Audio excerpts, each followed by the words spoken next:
I'm sitting down with a couple of guys that I must admit to hating a little bit, but there was some good news because they brought some mercy on us gamers last week with a patch for Gods Will Be Watching. And it's nice to do an interview with a team that's, your game is already out there, you can relax and talk about the game.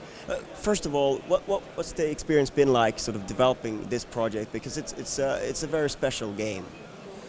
Well, I mean, it's been a strange experience designing Gods Will Be Watching, because it came out from an accident, you can say so. It came from a game jam. It was just made in 72 hours, the original prototype. So instead of thinking what could be okay, what could be do okay in the game, we just been watching a lot of gameplays on YouTube for the original prototype that people uploaded. So we kept analyzing how people interacted with the game, what they were expecting when they played, and we tried to empower what they think they enjoyed the most on the game. It appears that it was failing a lot, but yeah, it's been also a harsh experience because it's not an easy game to develop, because testing it's been really hard, because you make this kind of puzzle and then you put it in front of your testers and they are like really challenged by it, and you don't know, when you want to make an easy version, you don't know how much easy is too much easy or something like that. But yeah, we survived. Yeah. Yeah, I think since we make the prototype of the game for the jam, all the events came to us like a surprise. We launched the prototype, then we start making the crowdfunding, then Devolver Digital contacted us and was always, whoa, it can be possible. And we are very happy with the launch of the game. Devolver Digital allow us to get to approach the game to allow to more people. And it's really cool, yeah. Let's talk about that mercy thing. Was that always a plan, or was that sort of a reaction to what happened, or because it's almost like you get it out there, it's a couple of weeks later. You wanted people to experience it without that first, or? Not at all. It was just a quick reaction to see a lot of people insulting us everywhere on the internet, and we want to be loved. So we did this thing, and we used all that feedback we gathered from the people, the Steam reviews, and reading what the press said about the game. And we are really comfortable with the challenge we set to deliver to all the people.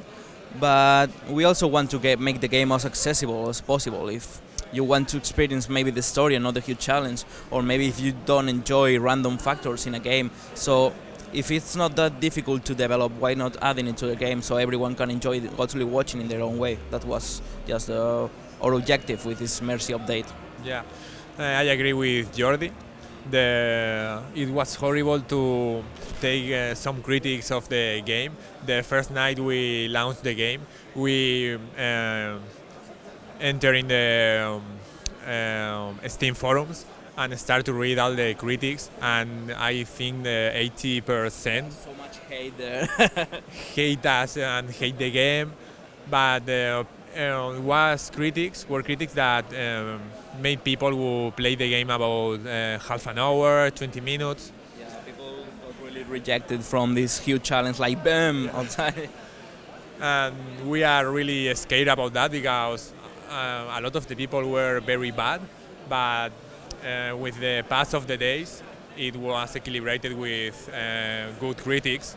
Yeah, I mean, they started appearing the people who play 20 hours, 25 hours, they really been enjoying the game, and we're really happy to see that the challenge we wanted to put there in front of the people, it was really appreciated by this kind of players we wanted to make the game for, so it was really great.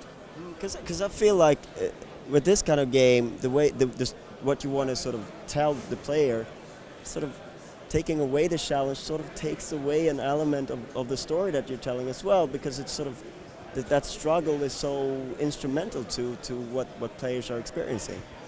Yeah, it's actually a narrative device, this kind of failing a lot and repeating. As you progress on the game, it keeps making sense, and when you complete the game, you see that failing that much was part of the story as well. And there's also this kind of thing that the continuity of the game, when you kill a character and it respawns of the next chapter, it's also part of the plot. But you have to get there. The game keeps giving you hints about what is happening, but when you get to the end of the game, which is really hard, I guess, but when you get there, it's... Has anyone made it there? Well, I think from the data we have, only 2,000 players got to the end of the game, and comparing to the 40,000 people who completed the first chapter, it's really a increase of players getting to the end of the game. Okay, that's okay, I guess. They got some time still to go there.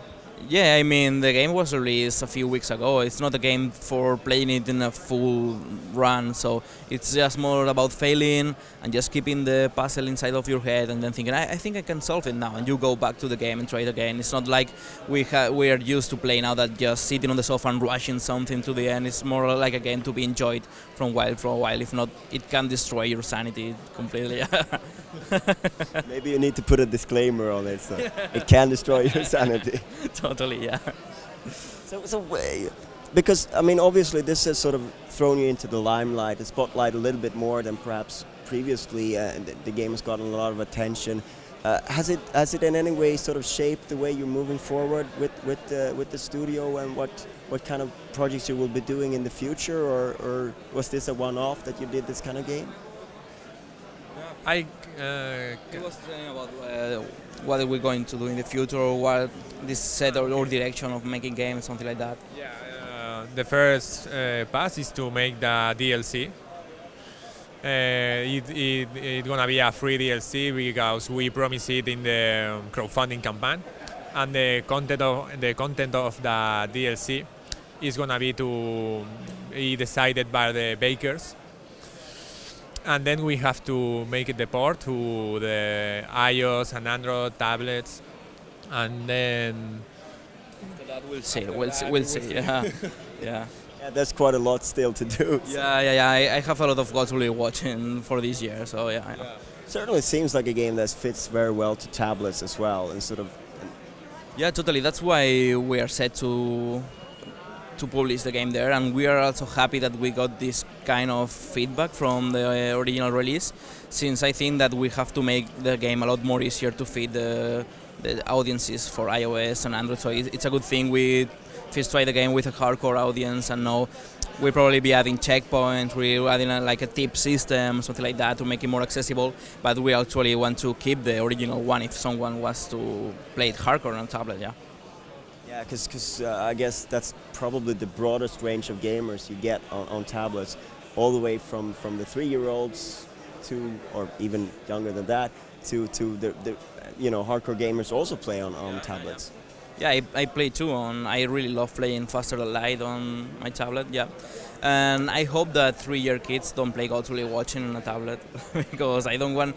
Actually, we got some kids on the booth sometime, and they were just like, when they get into the game, they just shoot all the hostages they have, like making fun, like ha ha ha ha ha.